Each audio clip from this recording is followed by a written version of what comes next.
Students, listed company की definition जो आप पढ़ते हैं सेक्शन 2 सब सेक्शन 52 में, ये डेफिनेशन प्योरली डेफिनेशन पढ़ते हैं आप फाउंडेशन लेवल पे। इंटर लेवल पे इसका कुछ रेलिवेंस कुछ सेक्शनों में आप पाते हैं और फाइनल में तो ये बहुत ज्यादा आके क्रूशियल हो जाती है।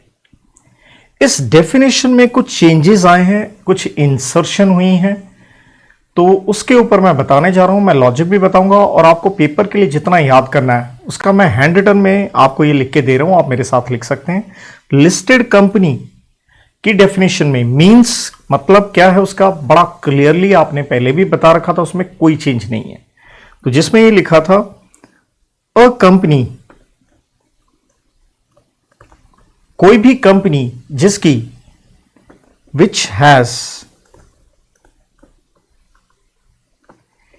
Any of its securities. तो देखिए सिक्योरिटीज का डेफिनेशन आता है कंपनीज एक्ट में, आता है section number 2 sub section number 81 के अंदर।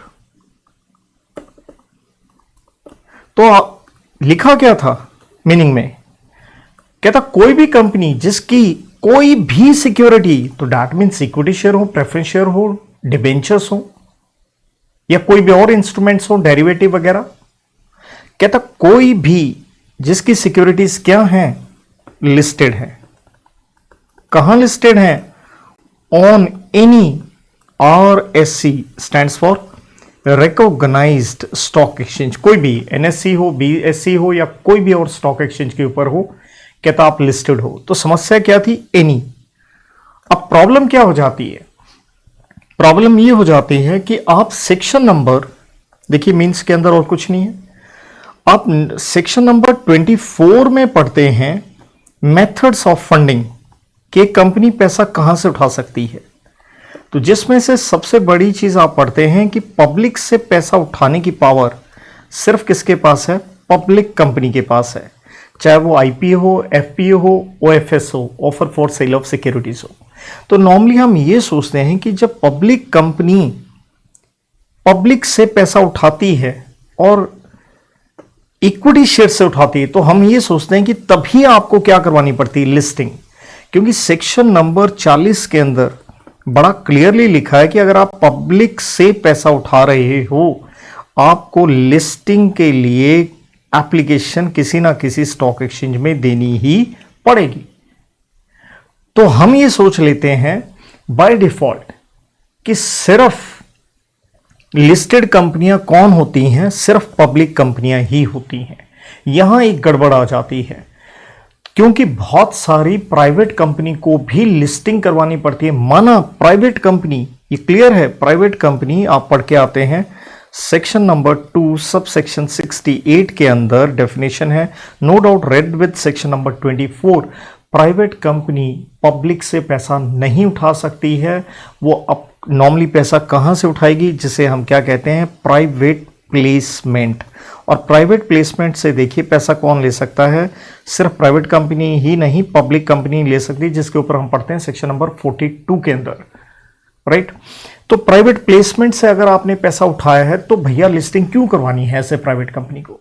और लिस्टिंग अगर करवानी पड़ती है तो आप क्या बन जाते हो? आप बन जाते हो लिस्टेड कंपनी। लिस्टेड कंपनी बन जाने से प्रॉब्लम क्या है? बहुत सारे सेक्शंस का आपको कंप्लायंस करना पड़ जाता है, तो वो फेयर नहीं है। तो हम पहले भी ये सोचते थे और समझते थे यार ये सही नहीं है, ये ठीक नहीं है। बिना मतलब में प्राइवेट कंपनियों के लिए आपने कंप्लायंसेस, क्योंकि लॉजिक पूरे कंपनी साइड का यही था कि कंप्लायंसेस इनके ऊपर क्या रहें? कम रहें। बट यहां एक क्लैरिटी नहीं होने से या डेफिनेशन इस तरह होने से प्राइवेट कंपनियों के लिए समस्या बढ़ गई कंप्लायंसेस की। और अब इस अमेंडमेंट से आपने ये समस्या दूर कर दी है, तो ये अमेंडमेंट बड़ी इंपॉर्टेंट हो जाती है। तो देखिए अमेंडमेंट कैसे आती है, तो अमेंडमेंट में होता क्या है, इन्होंने एक प्रोविजो इंसर्ट करी।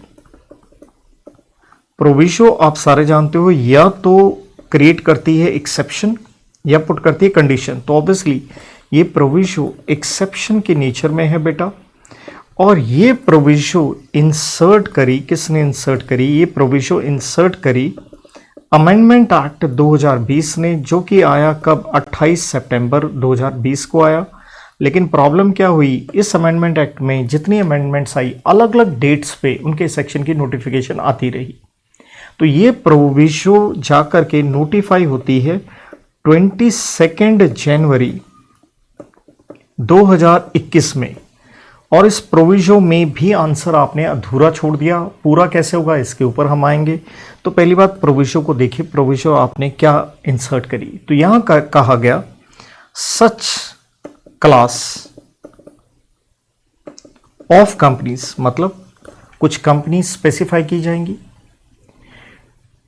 कौन सी कंपनीज, कहता विच, जो कि क्या है, हैव लिस्टेड, या तो लिस्टेड है ही या इंटेंडिंग टू गेट लिस्टेड,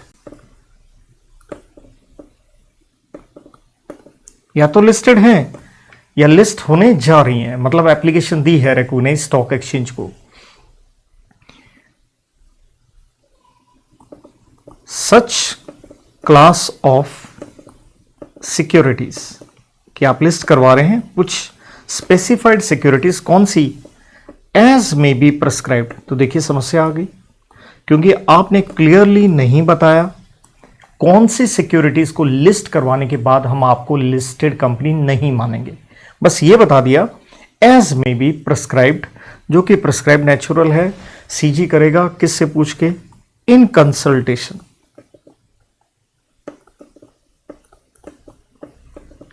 किससे, तो देखिए लिस्टिंग के ऊपर क्लियर सी बात है, सेबी आ गया, securities exchange of board of India. तो कहता उनसे पूछ के जो बताई जाएंगी shall not be considered as what, listed company। तो कहता हम आपको क्या नहीं मानेंगे, हम आपको लिस्टेड कंपनी नहीं मानेंगे। तो किसको नहीं मानेंगे, कुछ कंपनियां, उनकी कुछ सिक्योरिटीज को। तो समस्या कहां आ गई, समस्या ये आ गई, आपने ये नहीं बताया एज में बी प्रिस्क्राइब्ड। तो ये प्रिस्क्राइब अब जाके हुआ है। तो अब हुआ क्या है, एक रूल नंबर 2A, 2 के बाद एक रूल नंबर 2A इंसर्ट किया। किसके अंदर इंसर्ट किया, नेचुरल रूल्स में। हम सेक्शन 2 की डेफिनेशन पढ़ रहे हैं, तो सेक्शन 2 ऑब्वियसली चैप्टर नंबर 1 पे आता है। तो ऑब्वियसली चैप्टर नंबर 1 डील किससे करता है, the companies specification of definitions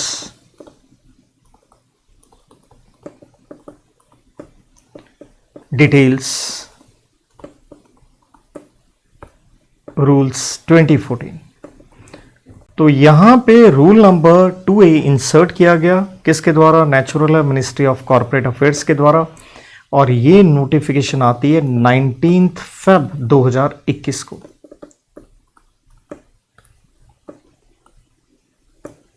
तो आपने क्लियर बता दिया इन कंपनीज को हम लिस्टेड कंपनियां नहीं मानेंगे। तो दैट मीन्स रूल 2A से हमें क्या पता चला, list of companies not to be considered as listed, कि कुछ कंपनीज की लिस्ट बताई गई है, सिक्योरिटीज के मुताबिक हम लिस्टेड नहीं मानेंगे, और उसका हम रेलिवेंस देखेंगे। तो देखिए कौन सी हैं, एक आसान वे में मैं आपको ये चार्ट बना के दे दूं। तो सबसे पहले नॉर्मल लेवल पे भी हम जानते हैं 2 तरह की कंपनियां होती हैं, या तो पब्लिक या प्राइवेट, बाकी उनका फर्दर क्लासिफिकेशन रहता है, ओपीसी हो, स्टार्टअप हो, स्मॉल हो, निधि हो, कुछ भी कहें आप। सो सबसे पहले with regard to public companies and then with regard to private companies।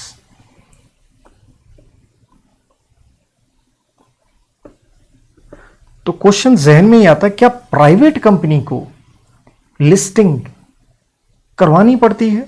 Yes, करवानी पड़ती है। टू शो यू, देखिए ये बीएसई बॉम्बे स्टॉक एक्सचेंज की मैंने साइट खोली है, जहां पे मैं डेट सिक्योरिटी से रिलेटेड बात कर रहा हूं। देखिए यहां पे लिखा है, आपको नजर आएगा, list of privately placed debt instruments. तो दैट मीन्स आपने डेट सिक्योरिटी से पैसा इकट्ठा किया एज ए प्राइवेट कंपनी।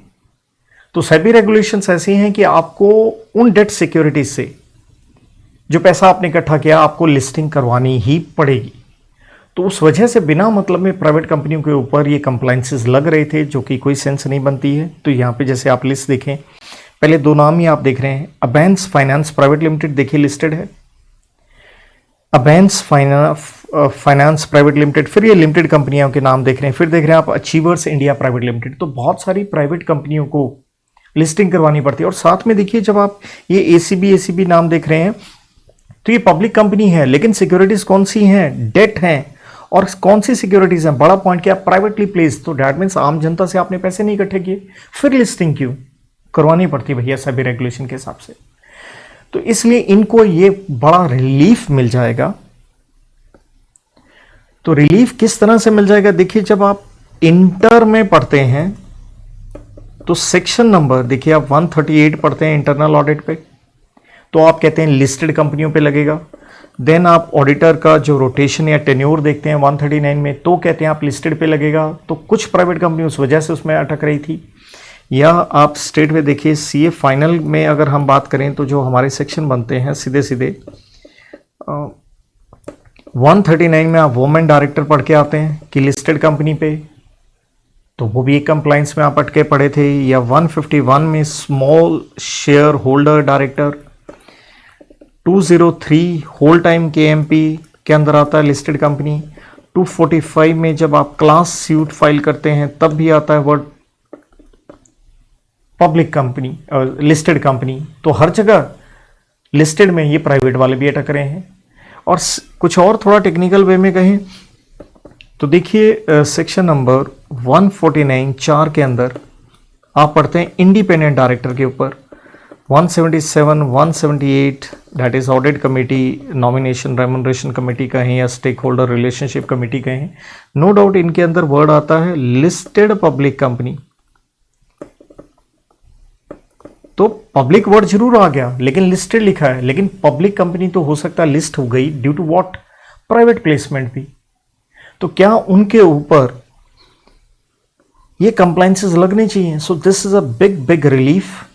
तो पब्लिक कंपनी के ऊपर यहां पे दो सिचुएशन इन्होंने बताई हैं कि हम आपको लिस्टेड नहीं मानेंगे। पहली सिचुएशन कहती है कि यहां पे इन्होंने दो क्लोजेस बना के दी हैं। पहली बात, आप पब्लिक कंपनी हैं और साफ लिखा है नॉट लिस्टेड, आप लिस्टेड नहीं हैं। क्या लिस्ट नहीं किया इन्होंने? There is equity share on RSC, RSC means recognised stock exchange. आपने लिस्ट नहीं किया equity share, equity share list कर देंगे पक्का लिस्टेड है आप। तो दैट मीन्स आप public company equity share list नहीं किया, लेकिन क्या किया? बट लिस्टेड, लेकिन आपने लिस्ट कर दिया। क्या लिस्ट कर दिया? पॉइंट नंबर 1, आपने लिस्ट कर दिया अपने नॉन कन्वर्टिबल। देखिए अगर कन्वर्टिबल होते तो वो तो इक्विटी शेयर में बन जाने थे। तो कहते हैं इक्विटी शेयर कहीं नहीं है, नॉन कन्वर्टिबल। क्या इशू किए हैं? Debt securities. और होता क्या है, खास करके प्राइवेट कंपनी की भी बात करें, कई बार आप बैंक से, फाइनेंशियल इंस्टीट्यूशन से पैसा लेते हो और ड्यू टू सेबी रेगुलेशंस उनसे आपने पैसा लिया है, आपको क्या करवानी पड़ जाती है? लिस्टिंग, इवन प्राइवेट कंपनी को। So that was really very very unfair. तो वो एक रिलीफ, बहुत बड़ा रिलीफ इनको मिल रहा है कि अगर आप नॉन कन्वर्टिबल क्या इशू किए हैं? डेट सिक्योरिटी आपने इशू किए हैं। और कैसे इशू किए हैं? issued on private placement। That means कोई पब्लिक इशू नहीं है, जनता से पैसा नहीं उठाया, तो क्यों आपको लिस्टेड माने? और एज पर कैसे इशू किए हैं? सेबी रेगुलेशंस, और ये रेगुलेशन लगती हैं 2008 की। नंबर 2 कहता है आपने फिर से क्या किया, यही non convertible, same word, again convertible नहीं है, तो अब क्या इशू करेंगे, इधर आ गया था जी डेट सिक्योरिटीज, अब है नॉन कन्वर्टिबल, आपने इशू किए हैं प्रेफरेंस शेयर्स, और प्रेफरेंस शेयर्स पे आप पढ़ के आते हैं सेक्शन नंबर 55 कि 20 साल में रिडीम करने होते हैं।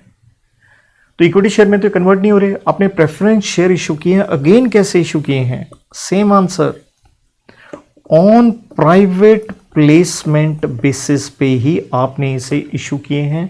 कैसे इशू किए हैं, again as per SEBI regulations, और ये हैं 2013 की रेगुलेशंस जिनके नाम अलग अलग हैं क्योंकि ये प्रेफरेंस शेयर पे हैं और ये डेट के ऊपर है। पब्लिक कंपनी से रिलेटेड ही इन्होंने एक पॉइंट और बना के दिया, दैट इज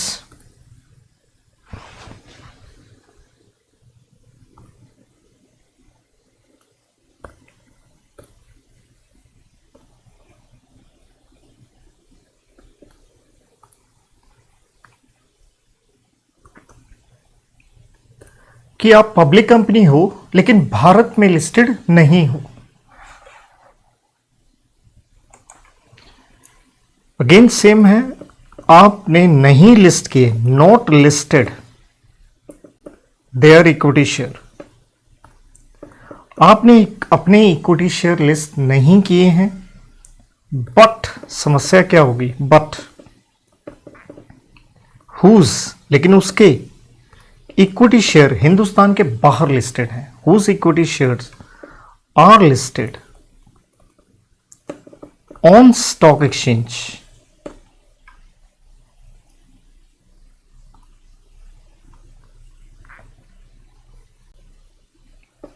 in jurisdiction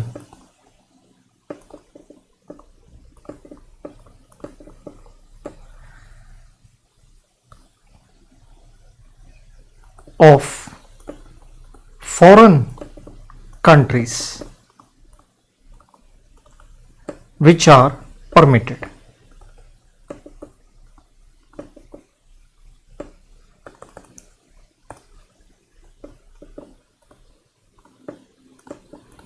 तो डेट मीन्स पब्लिक कंपनी से रिलेटेड 3 पॉइंट लगे, आपके इक्विटी शेयर लिस्ट नहीं है लेकिन क्या लिस्टेड है पहले में, non convertible debt securities, private placement was a very important word, same over here, यहां क्या आ गया, प्रेफरेंस शेयर्स।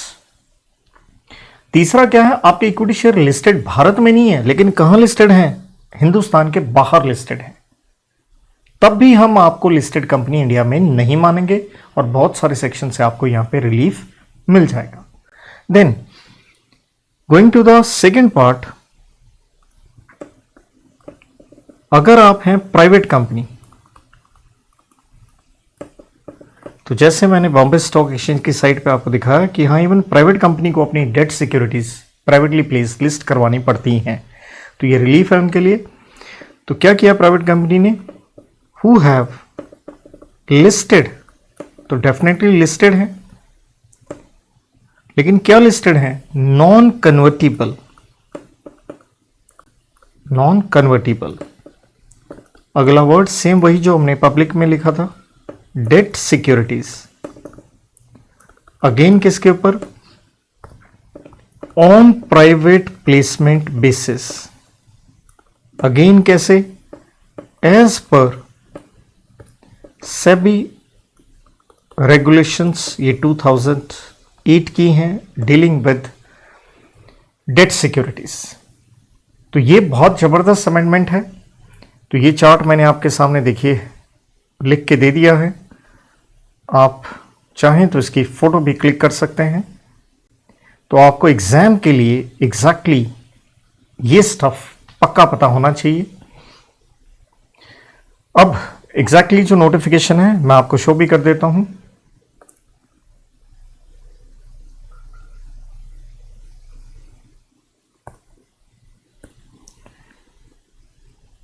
तो देखिए exactly section 2 sub section 52, meaning देखिए पहले वाला सेम ही था, प्रोविजो इंसर्ट होती है such class of companies which have listed or intend to list such class of securities, such class इसलिए आपने देखा as may be prescribed in consultation with SEBI shall not be considered as listed company proviso inserted by Amendment Act or notified 22nd January 2021। लेकिन उसके बाद MCA notification 19 Feb 2021 companies को हम listed नहीं मानेंगे और ये आता है रूल नंबर 2A जो आपने इंसर्ट किया company specification of definition detail rules 2014 में।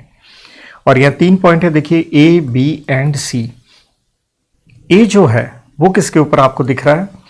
A पॉइंट आपको दिख रहा है पब्लिक कंपनी लिस्टेड नहीं है, इक्विटी शेयर लिस्टेड नहीं है रिकॉग्नाइज्ड स्टॉक एक्सचेंज पे, बट क्या लिस्टेड है?